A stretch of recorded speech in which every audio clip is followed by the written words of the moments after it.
Hello everyone, it's Jason here and welcome back to Rocket League. Today, ladies and gents, what we're going to be doing, what we're going to be discussing.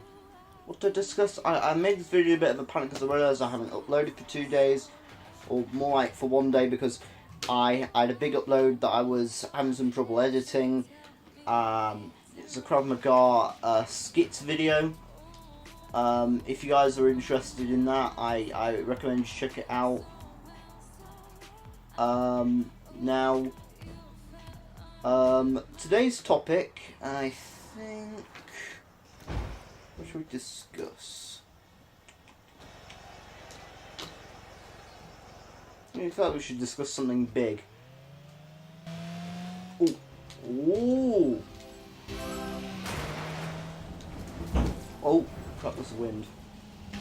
Let's talk about the weather. No, let's not talk about the weather. Let's instead talk about, oh dear, satire. Now, there's a lot of good examples of satire. Political satire, religious satire, all the satire all the time. And I've grown up around a lot of it. Life of Brian, Oh What a Lovely War. That was actually for a drama assignment back in back when I was doing my GCSEs in high school. Now, for all those of you who don't know, I'll explain the premise of both very quickly. Life of Brian was a mixtape video about I think it was either the Old or the New Testaments. Talking about, you know, how this very ordinary man went on to become hailed as a messiah.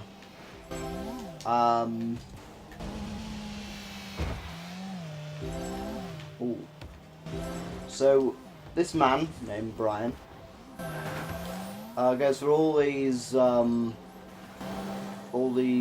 sort of crazy misadventures with the People's Front of Judea, not the Judeans people, Judean People's Front.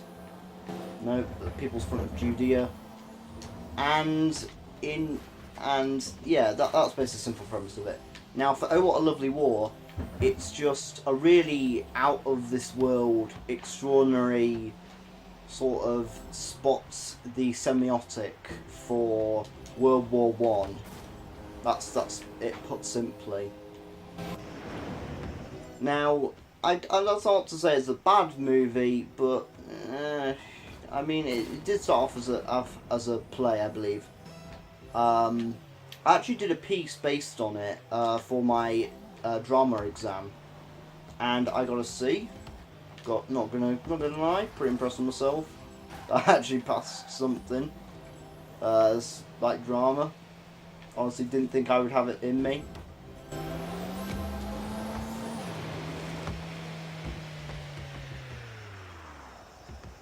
Now, one important thing to note about satire is you can't have too much of it.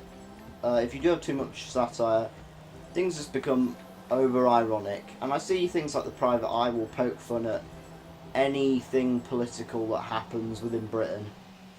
And I really think, whilst it's good that people are talking about this kind of thing, because if we didn't have people talking about it, we'd be living in some sort of, it might be a sign that we're living in some sort of dictatorship, or some sort of fascist regime. But you know, we're allowed to make fun of politicians. We're allowed to say, "Oh, Corbyn, he's mad," or "Oh, Theresa May, Jesus Christ, she's such a toff." And you can say these things. They might be right or wrong in someone else's opinion, but you can say those things, and that is called freedom of speech. Freedom of speech gets bitch slapped a lot, but for all that it does get bitch slapped, I wouldn't want to live in a world where I was restrained from speaking my mind. The problem with satire is, if there's too much of it, it gets to a point where it's just like, well, what do we do? And you're just kind of like having to satire. Okay, I get some political balls ups are really unforgivably stupid. They're criminal even. Like, Oh What a Lovely War mainly pokes fun of one of the field marshals. I can't remember his actual name, but he was nicknamed the Butcher of the Somme. He was responsible for the Great Somme Push. Basically, British troops were told, "Hey, you guys in the Somme, they must have run out of ammunition by now. The Germans must have run out of ammunition on their guns by now. Just put your heads up the trenches and run straight for them. It'll be easy." No, they hadn't run out of ammunition. Nowhere near. And a lot of people died. Not one person survived, apparently. That Battle of the Somme. Yeah, not one person survived. So let me just. Oh yeah, Field Marshal Haig. I think it was General Haig, maybe. Haig was definitely in the name. So yeah, I can understand people poking fun at him. I mean, we could easily point to him and say, "Fuck that guy. He didn't know shit about what he was doing."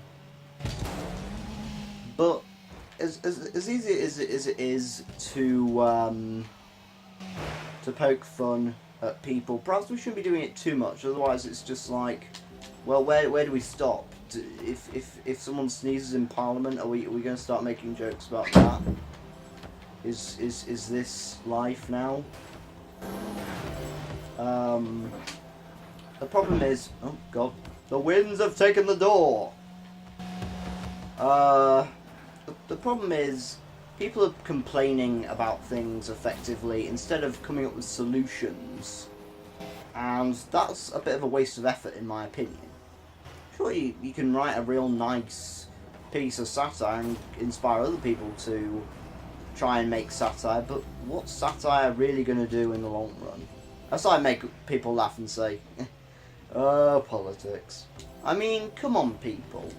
There's better things you can do. If you want to get political, you know, and invest some time and into learning about politics in your country, you know. Some interesting political stuff going on in America, as we all know. Donald Trump, controversial figure, used to be, or still is, a multi-millionaire, declared bankruptcy twice, I believe. I could be wrong though. And has made some kind of outlandish claims. People haven't said he's gonna come up good on many of them, but one must ask oneself if we'd actually, you know, instead of making memes about Donald Trump, could we have stopped Trump from ever becoming president? I mean, I couldn't, obviously, because I'm not American. I wouldn't get a vote in the American general election. But I do know that a lot of people on the internet are American, and a lot of people on America have been making memes about Donald Trump. How, you know, oh, he's going to build this wall, yeah, right. Now, laugh as you will, but because of the popularity he's been gaining, partially through internet memes, he's become president, you know? There's little to no one in the world who doesn't know who Donald Trump is. All thanks to the power of memes. But memes are for another episode. I could talk for ages about memes. God, memes. Best thing to happen to the internet. Anyways. Another important thing to remember is that satire can be slightly biased, and the lines between satire and political propaganda can become slim, you know.